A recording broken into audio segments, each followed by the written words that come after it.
संबंध।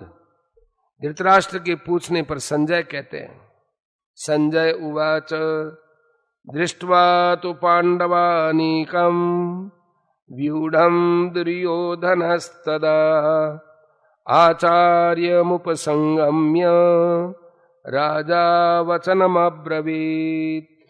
संजय बोले, उस समय राजा दुर्योधन ने व्यूह रचना युक्त पांडवों की सेना को देखकर और द्रोणाचार्य के पास जाकर यह वचन कहा। प्रश्न, दुर्योधन को राजा कहने का क्या अभिप्राय है? उत्तर, संजय के द्वारा दुर्योधन को राजा कहे जाने में कई भाव हो सकते हैं। पहला, दुर्योधन बड़े वीर और राजनीतिज्ञ थे तथा शासन का समस्त कार्य दुर्योधन ही करते थे। दूसरा, संत सभी को आदर दिया करते हैं और संजय संत स्वभाव के थे। तीसरा, पुत्र के प्रति आदर सूचक विशेषण का प्रयोग सुनकर धृतराष्ट्र को प्रसन्नता होगी।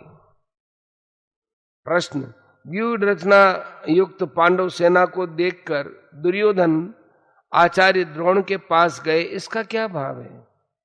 उत्तर, भाव यह है कि पांडव सेना की व्यूह रचना इतने विचित्र ढंग से की गई थी कि उसको देखकर दुर्योधन चकित हो गए और अधीर होकर स्वयं उसकी सूचना देने के लिए द्रोणाचार्य के पास दौड़े गए।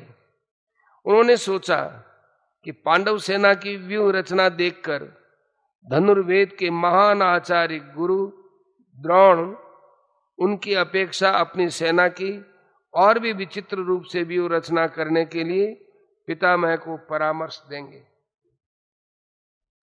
प्रश्न, दुर्योधन राजा होकर स्वयं सेनापति के पास क्यों गए? उन्हीं को अपने पास बुलाकर सब बातें क्यों नहीं समझा दी?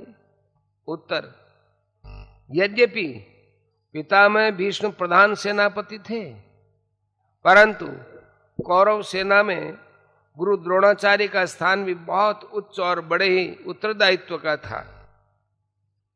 सेना में जिन प्रमुख योद्धाओं की जहां नियुक्ति होती है, यदि वे वहां से हट जाते हैं तो सैनिक व्यवस्था में बड़ी गड़बड़ी मच जाती है। इसलिए द्रोणाचार्य को अपने स्थान से न हटाकर दुर्योधन ने उनके पास जाना उचित समझा। इसके अतिरिक्त द्रोणाचार्य वयोवृद्ध और ज्ञानवृद्ध होने के साथ ही गुरु होने के कारण आदर के पात्र थे तथा दुर्योधन को उनसे अपना स्वार्थ सिद्ध करना था, इसलिए भी उन्हें सम्मान देकर उनका प्रिय पात्र बनना उन्हें अभीष्ट था। पारमार्थिक दृष्टि से तो सबसे नम्रतापूर्ण सम्मान युक्त व्यवहार करना कर्तव्य है ही।